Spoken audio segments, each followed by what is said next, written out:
안녕하세요, 여러분. 여러분들의 과학쌤 신유섭쌤입니다. 오늘은 사람의 수정과 발생 두 번째 시간인데요. 지난 수업 영상에서는 우리가 사람의 생식세포의 발달과 수정에 대해서 공부를 했고요. 이번 수업 영상에서는 발생 과정에 대해서 같이 공부해 볼 거예요. 자, 우선 발생이라는 뜻을 먼저 얘기를 해주면, 정자와 난자가 결합을 하면 수정을 해서 수정란이 만들어지죠. 자, 이 수정란이 하나의 완성된 개체로 자라는 것을 발생이라고 합니다. 그래서 이번 시간 이런 발생 과정이 어떻게 이루어지는지 설명할게요. 자, 수정란에서 한 개체가 만들어지는 과정을 발생이라고 했는데요. 자, 그림에 보면 이 수란관 입구에서 정자와 난자가 만나 결합을 하면 이렇게 수정란이 만들어지죠. 자, 수정란은 자궁까지 이동하면서 세포의 크기는 자라지 않으면서 세포 분열만 계속하게 되는데 이 과정을 난할이라고 합니다. 자, 난할의 특징을 보면요. 자, 이 수정란의 크기가 변하지 않는다라는 거예요.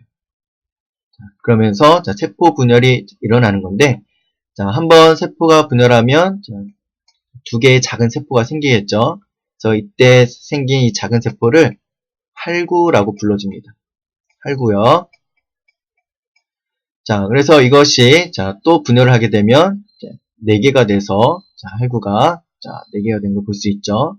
이렇게 계속 이제 분열을 하는데요.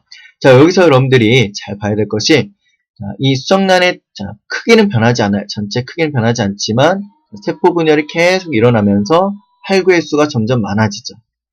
자, 그러다 보니까 할구의 크기는 어떻게 됩니까? 예, 점점 할구의 크기가 작아지는 걸 볼 수가 있죠. 그래서 이것이 바로 난할이라는 것이고요.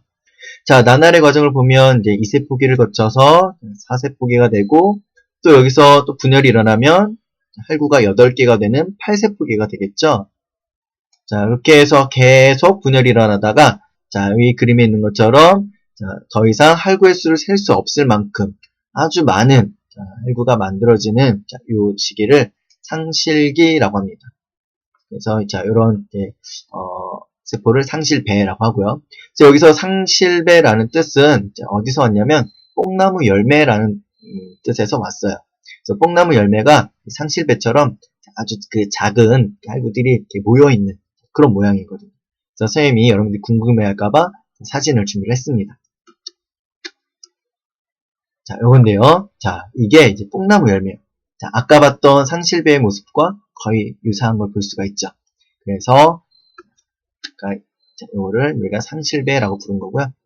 자, 상실배에서 더 진행이 되면 여기에 빈 공간이 생기면서 이렇게 빈 공간이 생기면서 이것을 우리는 포배라고 부릅니다. 그래서 포배기라고 하는데요. 자, 이 포배 상태에서 이제 자궁에 도착을 해서 이 자궁 내막에 포배가 파묻히게 되는데, 이것을 착상이라고 해요. 자, 이런 착상이 이루어지면 바로 임신이 되었다라고 합니다. 자, 임신이 되면요, 여성 호르몬인 프로게스테론이 계속 분비되기 때문에 이 자궁 내막이 더 이상 파열되지 않고 두꺼운 상태로 계속 유지가 돼요. 자, 그렇기 때문에 임신 기간 동안에는 월경 현상이 일어나지 않습니다. 자, 그래서 수정란이 난할 과정을 통해 세포 분열하고 자궁으로 이동해서 착상되는 과정까지 우선 살펴봤고요. 여러분들의 이해를 돕기 위해서 참고 영상을 하나 보겠습니다.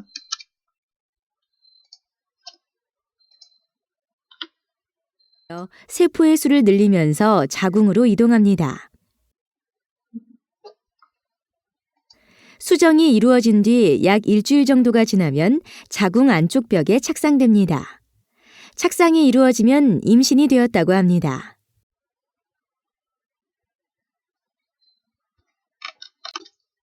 다음으로 임신 이후에 이루어지는 과정에 대해서 알아보겠는데요. 자, 임신 이후에 태아는 자궁에서 생장하고 세상에 태어나게 됩니다. 자, 그림에 보면 자, 이 태아가 있죠. 자, 이 태아는 모체와 연결이 되어 있는데요. 바로 태반과 탯줄을 통해서 연결이 되어 있습니다. 그래서 태아는 태반과 탯줄을 통해 모체가 섭취한 양분과 산소를 받고 또 태아의 몸에서 나오는 노폐물과 이산화탄소를 배출을 하게 됩니다. 자, 그리고 이 그림에 이제 양수라는 것이 있죠. 자, 이건 쉽게 얘기해서 태아를 감싸고 있는 물인데요.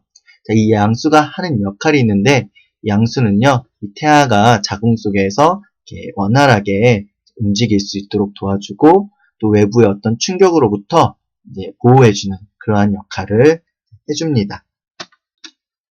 자, 이번에도 여러분들의 이해를 돕기 위해서 참고 영상을 하나 볼게요.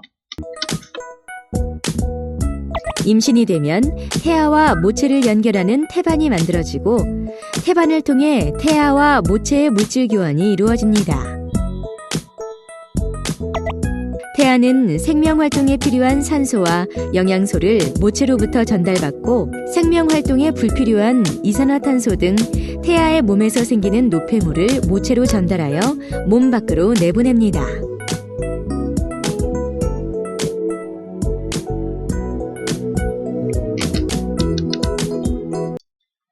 자, 영상 잘 이해하셨나요? 넘어가겠습니다. 자, 이제 태아는 수정일로부터 266일, 마지막 월경일로부터 약 280일이 지나면 자궁이 수축하면서 태아가 모체 밖으로 나오는데요. 자, 이것을 분만이라고 합니다. 또는 출산이라고도 하죠. 자, 태아는 수정 후에 약 266일 동안 이 그림에 있는 것처럼 모체 내에서 자라게 되는데 태아의 기관이 형성되는 순서가 우선 중추신경부터 발달을 하고요.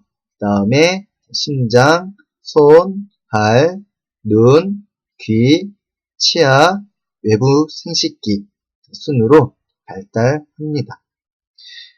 그러나 기관이 완성되는 시기는 기관마다 달라서 중추신경의 경우에는 출생 이후에도 일정 기간 계속 발달한다라고 해요.